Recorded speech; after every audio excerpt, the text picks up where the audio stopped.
I ended up waiting about 16 hours to see the doctor. So it was a very long time, not feeling good and sitting in a waiting room with other sick people. So yeah, it was very long and unpleasant, but I mean, what can you do, right? You need to go, you need to go.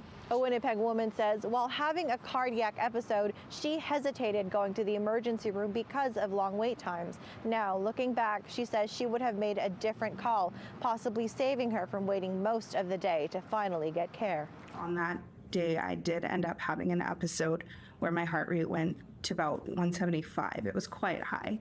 41-year-old Melissa Matthew has a serious cardiac condition called supraventricular tachycardia.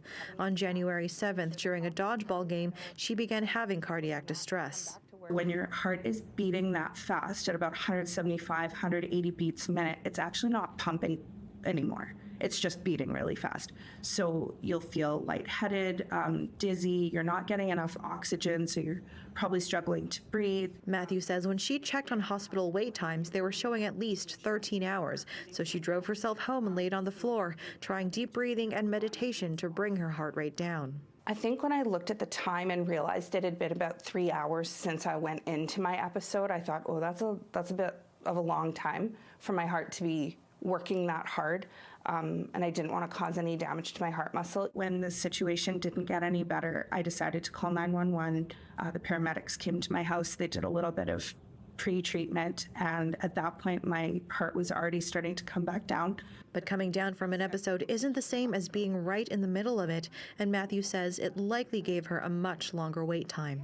I hesitated, and if I had gone sooner, I think I might have gotten seen sooner, because usually with cardiac stuff they'll take you in a lot faster. But because I wasn't in my episode when I arrived, I think that's part of why I ended up waiting so long. Matthew says she hopes people call for help if they need urgent medical care rather than focus on ER wait times. That was definitely a deterrent for me in my decision about wanting to even seek medical help. If it's something that's an emergency, people should feel like they can go to an emergency and get seen and not have to wait for most of a day. Manitoba Health Minister Uzoma Asseguara says it's concerning that someone would delay seeking medical attention due to the wait.